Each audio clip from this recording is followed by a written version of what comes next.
Hello guys, आपका बहुत बहुत स्वागत है। हम बात करेंगे जो एंटीबायोटिक होते हैं। एंटीबायोटिक तो एंटीबायोटिक का जो जीआईटी है इसको बोलते हैं जीआईटी, गैस्ट्रो इंटेस्टाइनल ट्रैक्ट। तो इस पे एंटीबायोटिक का क्या असर होता है। और एंटीबायोटिक जो होते हैं जैसे कि दो तरीके के बैक्टीरिया होते हैं, एक होते हैं यूज़फुल बैक्टीरिया और एक होते हैं हार्मफुल बैक्टीरिया। तो जो हार्मफुल बैक्टीरिया होते हैं एंटीबायोटिक उसको डैमेज करते हैं, और जो यूज़फुल बैक्टीरिया होते हैं एंटीबायोटिक उसको भी डैमेज करते हैं, जिसकी वजह से डाइजेस्टिव सिस्टम में दिक्कत आ जाती है धीरे धीरे।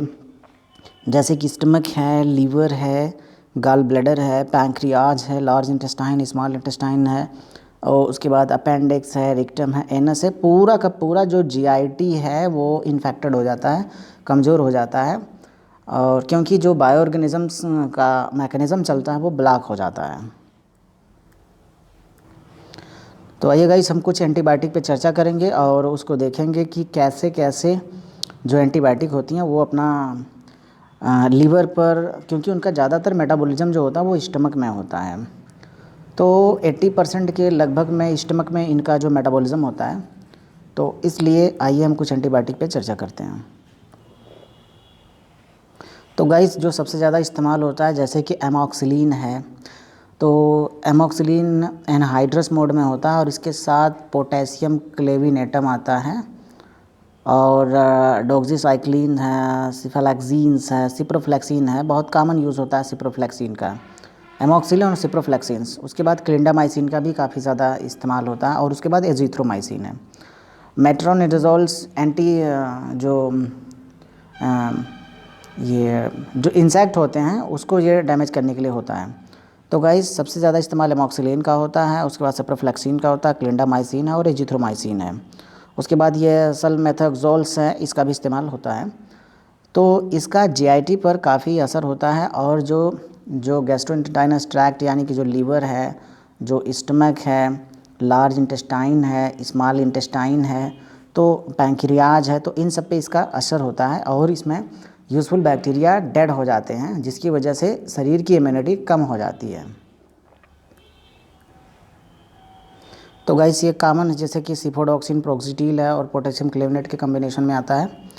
तो ये जो है वो 200 के कम्बिनेशन में और 500 mg के कम्बिनेशन में आता है। तो इस तरीके से ये हार्मफुल होता है जब लंबे समय तक इसको खाते हैं, प्रोलॉन्ग पीरियड में खाते हैं, तो ये नुकसानदायक होता है। उसके अलावा हम देख सकते हैं ये है, तो ये क्या है, ये सिप्रोफ्लेक्सिन प्लेन में है 500 mg में। तो इसका भी इस्तेमाल काफ़ी लंबे समय तक होता है। एक कॉमन एंटीबायोटिक यूज़ होती हैं, तो इसकी वजह से यूज़फुल बैक्टीरिया हार्मफुल तो डैमेज होते हैं, साथ साथ यूज़फुल बैक्टीरिया भी डैमेज हो जाते हैं। तो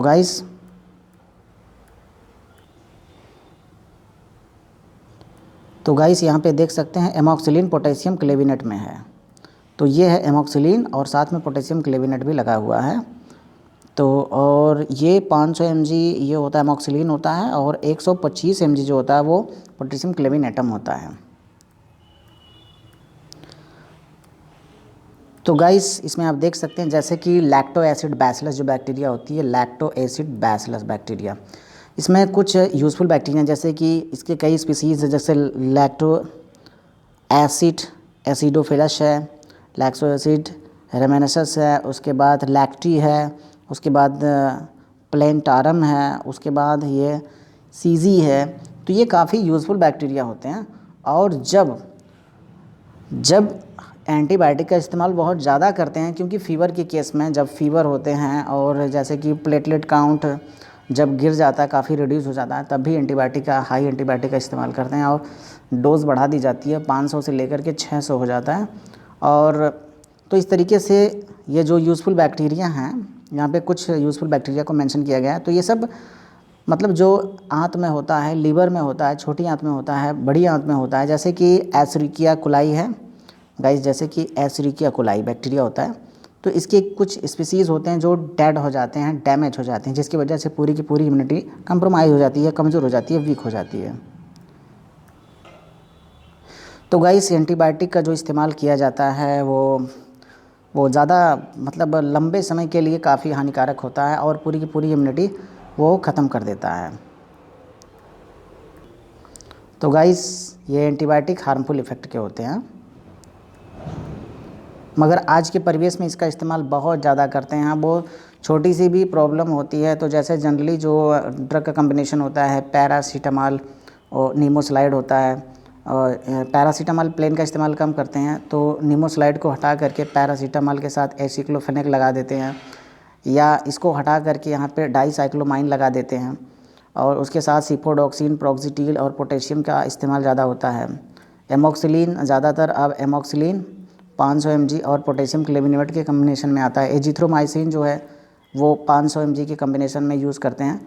तो इस तरीके से ये हाई एंटीबायोटिक का इस्तेमाल करते हैं प्रोलॉन्ग पीरियड ऑफ टाइम, तो ये हार्मफुल इफेक्ट देता है पूरी की पूरी जीआईटी पर, पूरा का पूरा जो पाचन तंत्र है इसको प्रभावित कर देता है।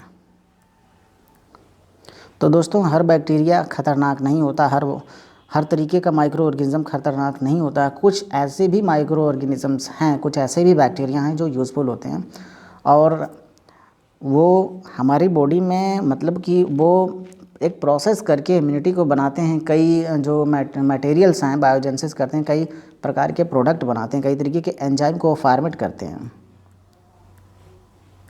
तो गाइस इसलिए इनका इस्तेमाल बहुत ज़्यादा करना सेफ़ नहीं होता है, और बहुत जल्द जो ब्लड है वो उसका स्ट्रक्चर डैमेज हो जाता है इसकी वजह से, जिसको टेक्निकल वर्ड में बोल सकते हैं उसको कि हीमोडायनेमिकली अनस्टेबिलिटी आ जाती है, इसकी वजह से हीमोडायनेमिकली अनस्टेबिलिटी आती है। तो गाइस ये तमाम तरीके की समस्याएं पैदा हो जाती हैं। तो गाइस जो ये आइसोफेगस से जब ड्रग आती है यहाँ पे बॉडी के अंदर,